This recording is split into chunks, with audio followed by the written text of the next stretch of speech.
मायका अच्छा है कि ससुराल? क्या अच्छा है? ससुराल।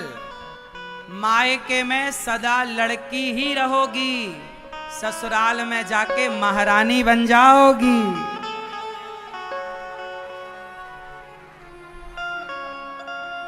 ससुराल में क्या बनोगी? मालकिन।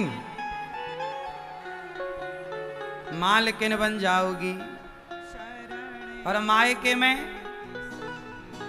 में मालकिन तुम्हारी भौजाई ना बनने देगी। इसलिए ससुराल अच्छा है। लेकिन ससुराल जब लड़की पहली बार जाती है ना, तो ससुराल के लोग बहुत अच्छा व्यवहार नहीं करते। कुछ लोग बहू आई, अरे बहू आई ना तो उसे बड़े लाड़ प्यार से रखना चाहिए। 10-5 दिन 2-4 महीना लगेगा समझने में, थोड़ा टाइम दे दो।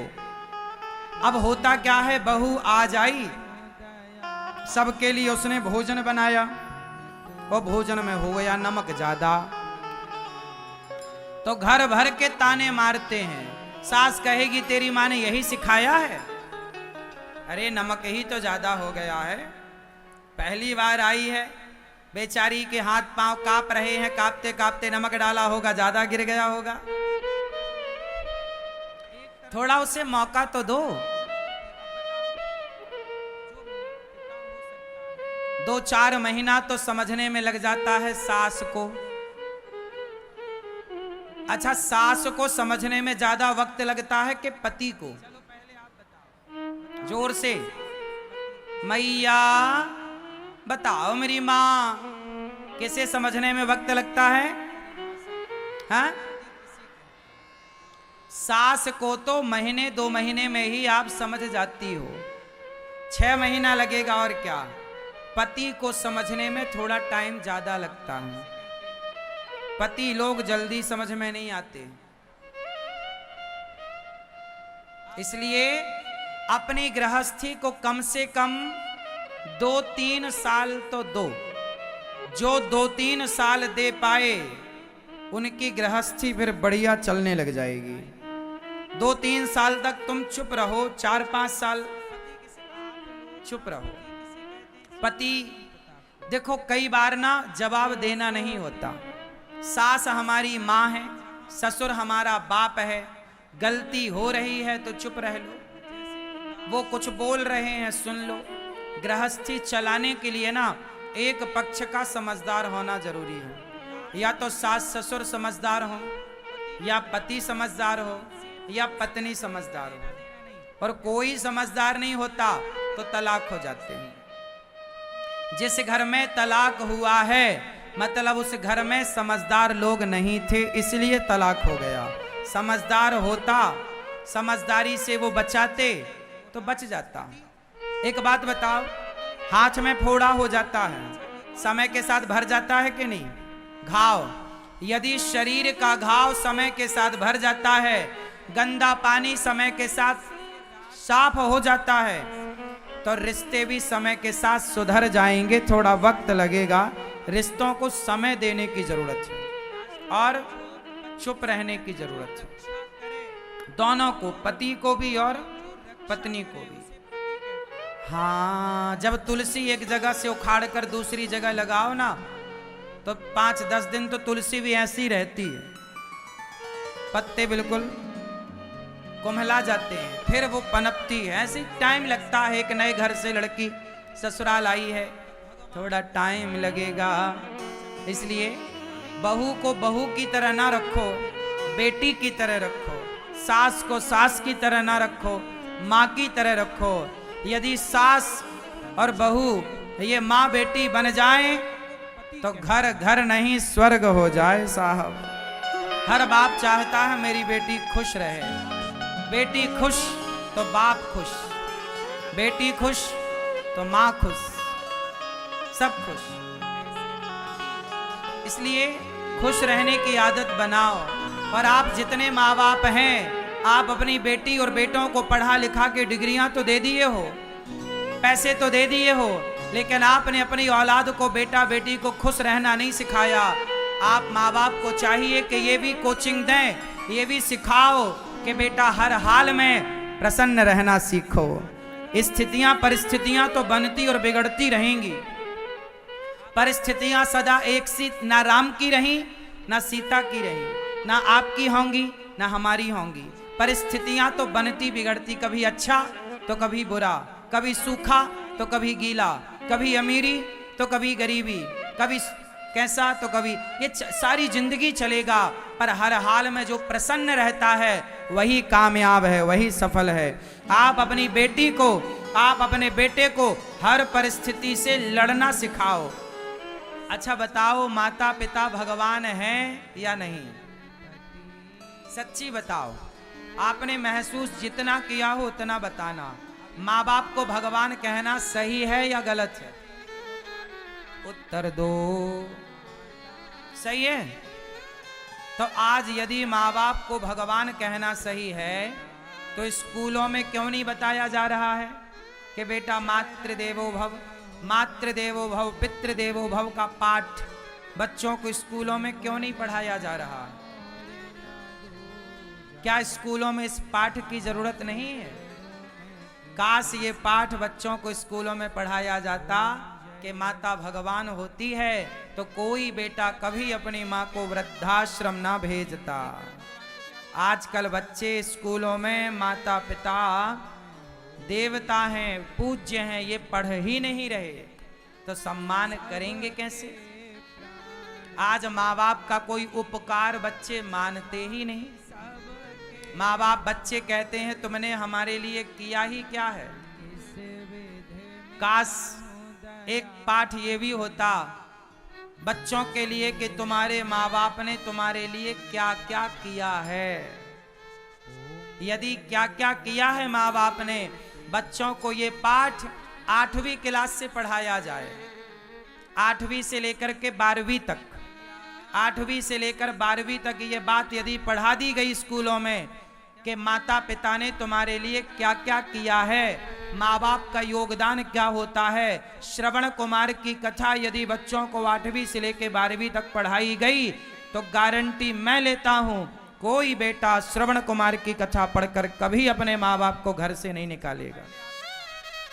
इतना कुछ आप पढ़ाते हो, एक पीरियड आधा घंटा की क्लास बच्चों को माँ बाप के नाम पर होनी चाहिए कि नहीं? और केवल माँ बाप के नाम पर नहीं साहब, आजकल रिश्तों के ऊपर भी पढ़ाई होनी चाहिए।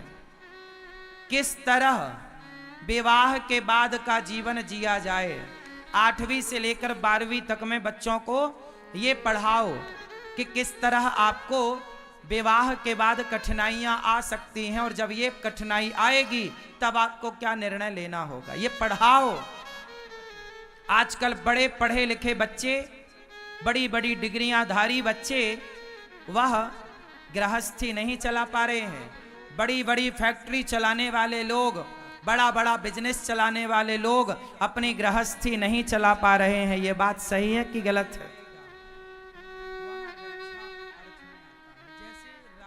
क्यों मेरी मां?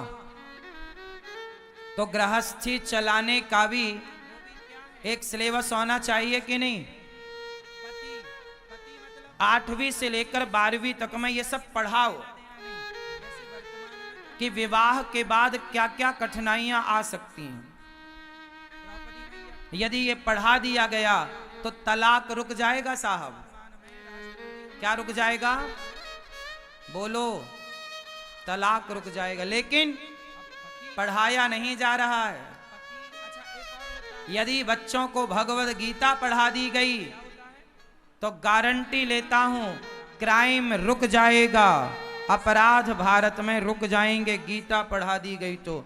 लेकिन नहीं पढ़ाई जा रही है, बड़ी विडंबना है। भाई भाई के रिश्ते कैसे होने चाहिए, भरत और राम का प्रसंग बच्चों को सिलेबस में होना चाहिए। पति पत्नी के रिश्ते कैसे हों, यह प्रसंग भी सिलेबस में होने चाहिए। माता पिता की भूमिका जीवन में क्या है, यह भी सिलेबस में होना चाहिए। और आप अपने बच्चों को किस तरह संस्कारी बनाएंगे, यह भी पहले से सिलेबस में पढ़ा दो, ताकि पूरी व्यवस्था तंदुरुस्त रहे, आने वाली पीढ़ी भी ना बिगड़े और वर्तमान पीढ़ी भी ना बिगड़े। अच्छा बताओ, आप लोगों की सबसे बड़ी संपत्ति क्या है, पैसा या पुत्र? उत्तर दो। आपकी सबसे बड़ी संपत्ति पैसा है या पुत्र है? जोर से, जोर से। मैया धीरे धीरे बोल, कोई सुन ना ले, मत बोलो। ऐसे ये तुम भीष्म पितामह बन जाती हो, मेरी मां बोलती नहीं हो। बताओ, पैसा ज्यादा अनमोल है या पुत्र? पुत्र। पैसा बचाओगे कि पुत्र को बचाओगे? हाँ, हमारी सबसे बड़ी संपत्ति, गृहस्थों की संपत्ति भगवान तो है, पर पुत्र भी आपकी संपत्ति है। आपके पास दौलत कितनी है ये कोई ना पूछेगा, आपका पुत्र कितना संस्कारी है ये सब पूछेंगे। इसलिए आप पैसा कमाने में पागल ना हो जाओ, अपने पुत्रों को संस्कार देने में भी थोड़ा समय लगाओ। बेटा लायक होगा तो पैसा कमा लेगा, संस्कारी होगा तो सुखी होगा।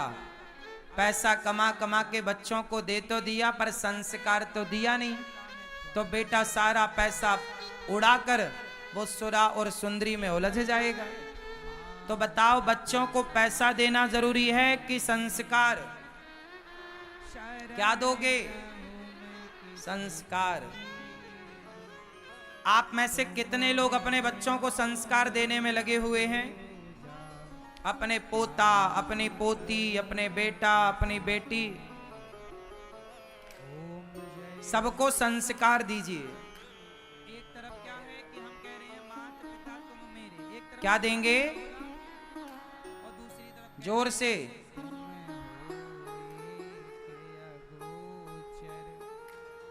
सबके प्राणपति स्वामी सब क्या देंगे मेरी माँ? संस्कार देंगे।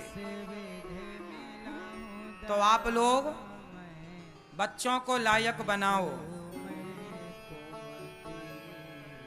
जो माता पिता अपने बच्चों को ज्यादा, जो माता पिता अपने बच्चों को ज्यादा प्रॉपर्टी बैंक बैलेंस देते हैं, वह माता पिता अपने बच्चों को अपाहिज करते हैं। कितने लोग इस बात से सहमत हैं? जो माता पिता अपने बच्चों को जरूरत से ज्यादा बैंक बैलेंस प्रॉपर्टी देते हैं, वो अपने बच्चों को क्या करते हैं? अपाहिज करते हैं।